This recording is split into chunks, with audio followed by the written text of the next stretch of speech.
옛날 옛적 아주 먼 시골에 한 선비가 있었습니다. 그는 가난하게 살고 있었고 과거를 여러 번 보았지만 계속해서 실패하곤 했습니다. 하지만 그는 포기하지 않고 마음을 새롭게 다잡아 다시 과거를 보러 길을 떠났습니다. 먼 길을 떠나며 그는 누룽지 뭉치를 끼니 삼아 씩씩하게 걸어갔습니다. 어느 날 길을 가다 한 마을의 주막에 들러 잠자리를 얻었습니다. 그곳에서 그는 한 방을 발견했습니다. 방에는 내 딸을 찾아오는 자에게 사위로 삼고 재산의 절반을 주겠다는 내용이 적혀 있었습니다. 그 방은 마을의 부자가 쓴 것이었습니다. 선비는 부자를 만나 약속을 받고 딸을 찾기 위해 산으로 향했습니다.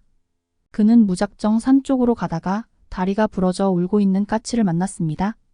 선비는 까치의 다리를 고쳐주었고 까치는 고맙다며 이렇게 말했습니다.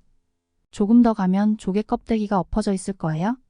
그 껍데기 아래 구멍을 계속 파보세요. 선비는 까치의 말을 따라 조개 껍데기를 찾아내고 구멍을 파기 시작했습니다. 그러자 구멍은 점점 넓어져 사람 하나가 드나들 수 있는 땅굴이 되었습니다. 선비는 그 굴을 타고 내려가 결국 땅속 깊은 곳에 있는 넓은 광장에 도달했습니다. 그곳에는 어마어마하게 큰 집이 하나 서 있었습니다. 선비는 조심스럽게 그 집 대문까지 다가갔습니다. 그 순간 갑자기 안에서 인기척이 났습니다. 선비는 날쌔게 대문 옆 우물가에 숨었습니다. 그러자 대문에서 한 처녀가 물동이를 이고 나타났습니다. 그녀가 바로 잡혀온 부잣집의 딸이었습니다. 처녀는 물을 깃다가 물에 비친 사람의 모습에 깜짝 놀라며 뒤를 돌아보았습니다.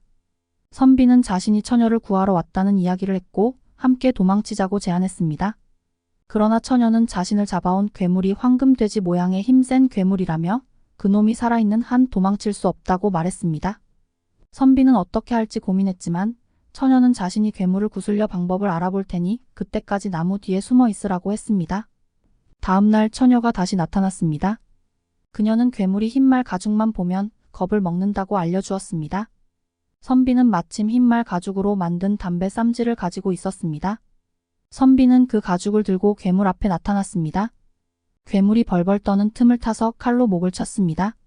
그러나 괴물의 머리는 떨어져 나가도 다시 목에 달라붙곤 했습니다. 그때 처녀가 부엌에서 재를 가져와 목을 벤자리에 뿌리자 괴물의 머리는 방바닥에 나동그라지고 말았습니다. 이제 선비는 처녀를 안전하게 그의 아버지에게 데려다 주었고 약속대로 사위가 되어 부자로 잘 살게 되었습니다.